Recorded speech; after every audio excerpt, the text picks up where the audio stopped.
Students welcome back in BBVN online class. आज हम पढ़ेंगे विराम चिन्ह। आपने विराम चिन्ह पहले भी पढ़े हैं। रोज आप विराम चिन्हों का प्रयोग करते हैं अपनी भाषा में। भाषा को लिखते वक्त विराम चिन्हों का प्रयोग किया जाता है। बोलते वक्त भी हम विराम का प्रयोग करते हैं, लेकिन वो चिन्ह हमें दिखाई नहीं देते हैं।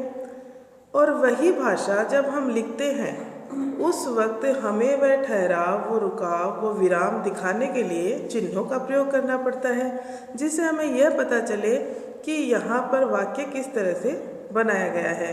पढ़ने वाले को उसमें सुविधा मिलती है कि आपने पूर्ण विराम लगाया है या प्रश्न किया है या विस्मयादिबोधक चिन्ह लगाया है तो आपने आश्चर्य प्रकट किया है, या आपने थोड़ा सा रुके हैं या थोड़ा ज़्यादा रुके हैं, यहाँ पे आपने गलती करी है। ये सारे के सारे हमें जब हम लिखते हैं, कुछ अनुच्छेद वगैरह लिखते हैं, कोई वाक्य लिखते हैं, तो हमें ये सारी चीज़ें दर्शाने के लिए विराम चिन्हों का प्रयोग करना होता है। अर्थात भाषा को सुव्यवस्थित तरीके से लिखने के लिए विराम चिन्हों का प्रयोग किया जाता है। ओके स्टूडेंट्स, आपने पहले विराम चिन्ह पढ़े हैं और हर बार जब भी हम भाषा लिखना सीखते हैं, जब हम वाक्य बनाना सीखते हैं, जब हम अनुच्छेद लिखना सीखते हैं, तो हमें विराम चिन्हों का प्रयोग करना आना ही चाहिए। चलिए तो हम देखते हैं विराम किसे कहते हैं। विराम का अर्थ होता है रुकना या ठहरना। विराम का क्या अर्थ होता है? रुकना या ठहरना। चिन्ह का अर्थ होता है निशान। चिन्ह का क्या अर्थ होता है? निशान। रुकने और ठहरने के लिए जो चिन्ह लगाए जाते हैं उन्हें कहा जाता है विराम चिन्ह। अब इसकी परिभाषा है, लिखते समय भाव के अनुसार रुकने के लिए जो चिन्ह लगाए जाते हैं। देखिए, लिखते समय भावों के अनुसार हमारे बात करने के जो भाव हैं उनको जब हम लिखते हैं, उन भावों के अनुसार चिन्हों का प्रयोग किया जाता है, उन्हें कहते हैं हम विराम चिन्ह। अगर हमें प्रश्न करना है तो हम प्रश्नवाचक चिन्ह लगाएंगे। अगर हमें थोड़ा सा रुकना है तो अल्प विराम लगाएंगे। अगर हमें थोड़ा सा ज़्यादा रुकना है तो हम अर्ध विराम लगाएंगे। और वाक्य अगर पूरा हो चुका है तो हम क्या लगाएंगे? पूर्ण विराम लगाएंगे। इसी तरह से हमने अगर वाक्य लिखते वक्त कोई त्रुटि कर दी है, कोई गलती कर दी है, तो वहाँ पे हम लगाएंगे त्रुटि चिन्ह। इस तरह से विराम चिन्हों का प्रयोग करते हैं। अर्थात लिखते समय भाव के अनुसार रुकने के लिए जो चिन्ह लगाए जाते हैं उन्हें हम कहते हैं विराम चिन्ह। ओके, अब देखिए, जैसे ये वाक्य है यहाँ पे, ये बहुत ही सर्वसाधारण वाक्य है। इसी से हम विराम चिन्हों को समझते हैं हमेशा।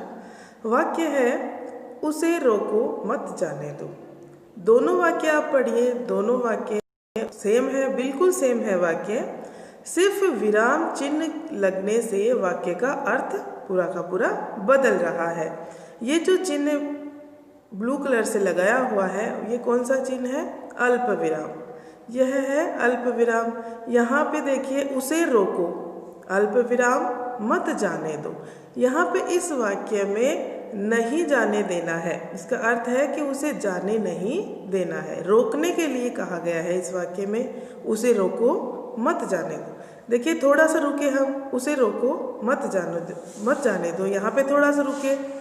यहाँ पे इस वाक्य में इसका अर्थ यह निकल रहा है कि रोकना है, जाने वाले को रोकना है, जाने नहीं देना है। अब नीचे वाला वाक्य भी सेम लिखा हुआ है, उसे रोको मत जाने दो। उसे रोको मत अल्प विराम जाने दो।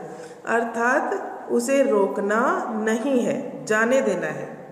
ओके, तो यहाँ पे सिर्फ एक चिन्ह इधर से उधर होने पर पूरे के पूरे वाक्य का अर्थ बदल जाता है। यही है विराम चिन्ह। ओके स्टूडेंट्स, यहाँ पे देखिए, पहला है हमारा पूर्ण विराम। आप सभी जानते हैं पूर्ण विराम एक खड़ी पाई के रूप में होता है। हमेशा हम कोई भी वाक्य लिखते हैं, हिंदी में वाक्य पूरा करने के बाद हम पूर्ण विराम लगाते ही लगाते हैं। ये अलग बात है कि बच्चे नहीं लगाते हैं, कई बार भूल जाते हैं, तो हमेशा टीचर टोकती है उनको कि बेटा पूर्ण विराम तो नहीं लगाया।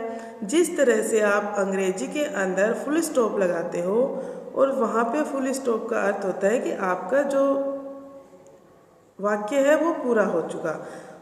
और इसी तरह से हिंदी के अंदर भी आपको वाक्य को पूरा दिखाने के लिए पूर्ण विराम का प्रयोग करते हैं। पूर्ण यानी पूरा, विराम यानी रुकना। अब आपको पूरी तरह से रुकना है, अर्थात आपका वाक्य पूरा हो चुका।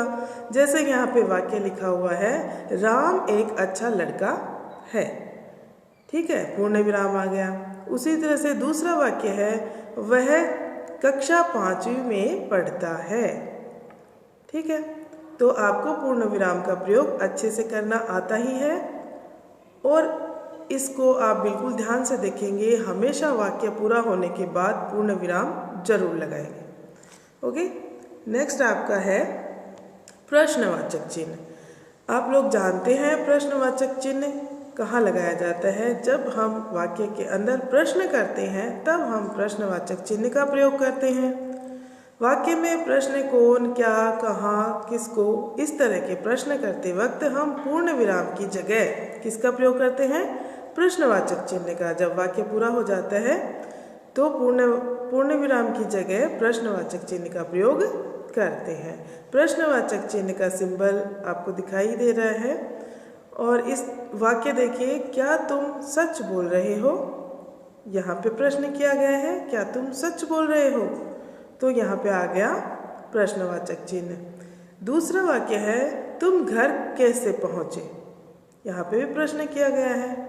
क्या और कैसे, किसको, किसने, किसी भी तरीके से आप प्रश्न करेंगे तो वहाँ पे आपको प्रश्नवाचक चिन्ह ही लगाना पड़ेगा।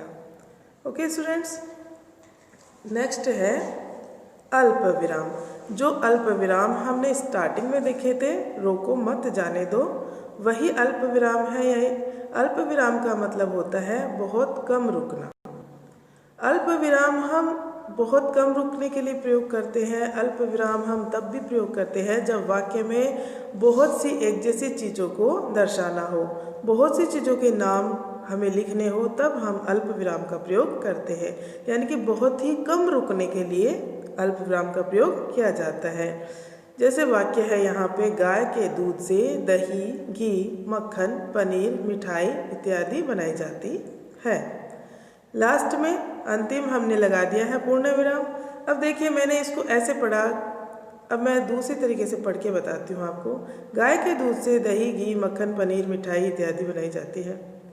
वाक्य को पढ़ते वक्त मैंने विराम का प्रयोग नहीं किया है तो अच्छा नहीं लग रहा है। अब हम इस वाक्य को ऐसे पढ़ेंगे, गाय के दूध से दही, घी, मक्खन, पनीर, मिठाई इत्यादि बनाई जाती है। ओके स्टूडेंट्स, तो आपको यहाँ पे चिन्ह लगाए हुए हैं, इसलिए मुझे पता है कि यहाँ पे थोड़ा रुकना है। हमें चिन्हों का ज्ञान है कि ये चिन्ह अल्प विराम है और यहाँ पे अगर ये चिन्ह का प्रयोग हुआ है तो हमें थोड़ा सा रुकना है। प्रश्नवाचक चिन्ह लगा है तो हमें भाषा हमारी प्रश्न के हिसाब से पूछनी है या उसी हिसाब से बोलनी है। पूर्ण विराम लगा है तो हमें उसी हिसाब से, तो हमें विराम चिन्हों से भाषा को पढ़ने का भी अच्छा ज्ञान होता है। नेक्स्ट है हमारा अर्धविराम। अर्धविराम हम दो वाक्यों के बीच में लगाते हैं। अधिकतर अर्धविराम कहाँ लगाए जाते हैं? दो वाक्यों के बीच में। जैसे मैंने पढ़ाने की कोशिश की पर वो नहीं पढ़ा। यहाँ पे मैंने लिखा है, मैंने पढ़ाने की कोशिश की, अर्धविराम, पर वो नहीं पढ़ा। ठीक है, थोड़ा सा ज़्यादा। यहाँ पे हम पूर्ण विराम से कम रुकते हैं और अल्प विराम से थोड़ा ज़्यादा रुकते हैं। जब दो वाक्यों के बीच में थोड़ा रुकना हो, एक वाक्य दूसरे वाक्य पे आश्रित हो, उस वक्त हम अर्धविराम का प्रयोग करते हैं। सो स्टूडेंट्स, आप ये विराम चिन्ह अच्छे से समझेंगे और इनका वाक्य में, ये जो वाक्य मैंने दिए हैं आपको, ये वाक्य सेम टू सेम नहीं लिखने हैं। आप कुछ दूसरे वाक्य लिखेंगे, इनका वाक्य में प्रयोग करने की कोशिश करेंगे। आगे के विराम चिन्ह मैं आपको नेक्स्ट वीडियो में पढ़ाऊंगी। Okay, thank you.